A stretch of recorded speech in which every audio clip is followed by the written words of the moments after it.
हामीले फेसबुकबाट इजिली पैसा कमाउन सक्छौं, तर कसरी कमाउने यो भिडियो लिएर चाहिँ आज म तपाईहरुको अगाडि आएको छु। तपाईहरुलाई लाग्छ फेसबुकबाट पैसा कमाउनु पुरा साह्रो छ, गाह्रो छ, हुँदैन, सक्दैन भनेर, तर फेसबुकबाट पैसा कमाउनु साह्रो छैन, बहुत इजी छ। कसरी इजी छ भन्दाखेरि म तपाईहरुलाई अब सिकाउँदै छु कसरी इजी छ भनेर। यो भिडियो चाहिँ जसले चाहिँ फेसबुकलाई अलरेडी प्रोफेसनल मोड अन गरेर पेज बनाएर कन्भर्ट गरेर चाहिँ उनीहरूले अन गर्नु कोसिस गर्दैछ उनीहरूको लागि चाहिँ यो भिडियो मैले लिएर आएको छु। यो भिडियोमा चाहिँ के छ भन्दाखेरि चाहिँ तपाईहरुले सोचिरहनु भएको छ म फेसबुकबाट पैसा कमाउन सक्दिन, हरेस खाइरहनु भएको छ। हरेस नखानुहोस्, मेरो भिडियोलाई हेर्नुहोस्, तपाईहरुलाई जोश आउने छ। किनकि म पनि एक टाइममा हरेस खाएको थिएँ, तर के भयो भन्दाखेरि चाहिँ त्यो टाइममा मेरोमा आइडिया थिएन। अब मेरोमा आइडिया आयो, मेरोमा आइडिया आइसकेपछि मेरोमा अहिले पैसा पनि आउन थाल्यो फेसबुकबाट हैन। त्यो कारणले गर्दा चाहिँ यो भिडियो चाहिँ मैले तपाईहरुको लागि हो। म जस्तै तपाईहरुले पनि पैसा कमाउनुहोस् भनेर चाहिँ तपाईहरुलाई मैले राम्रोसँगले सिकाउँदै छु। त्यो चाहिँ के हो भन्दाखेरि तपाईहरुले कन्टेन्टलाई जब कन्टेन्ट बनाउनुहुन्छ त्यति बेला माइन्ड सेट गर्नुपर्छ यो कन्टेन्ट चाहिँ म पैसा कमाउनुलाई बनाएको हो भनेर। तपाईहरुले कहिले पनि टाइम पासको लागि मैले बनाएको यो कन्टेन्ट भनेर सोच्नु भयो भने तपाईले पैसा अर्न गर्न सक्नु हुँदैन।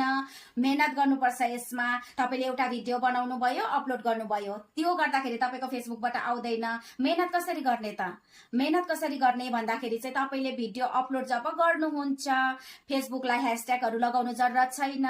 किनकि तपाईहरुलाई यो ह्याशट्याग कतिजनालाई कतिवटा क्वेशनहरु भइराको रहेछ कि ह्याशट्याग लाउनै पर्छ अन्त मात्रै मेरोमा अर्न हुन्छ भनेर।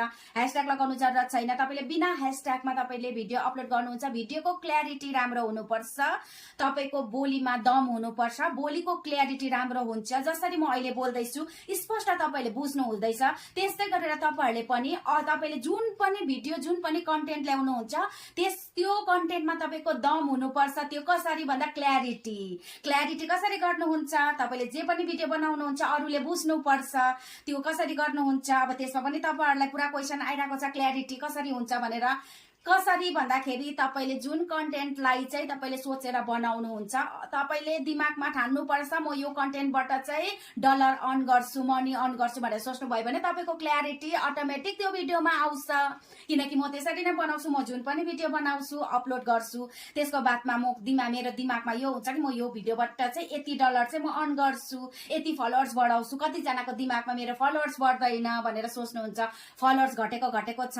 तपाईको दिमागमा जब छैन म फलोअर्स मलाई यो भिडियोबाट फलोअर्स चाहिँ एउटा भिडियोबाट म कम से कम पनि 4-5 फलोअर्स बढाउँछु भनेर सोच्नुपर्छ। त्यो कसरी भन्दा बिचाको भिडियो नहाल्नुहोस् जुन भिडियोमा तपाईलाई अरू मान्छेलाई चाहिँ हेर्दाखेरि चाहिँ त्यो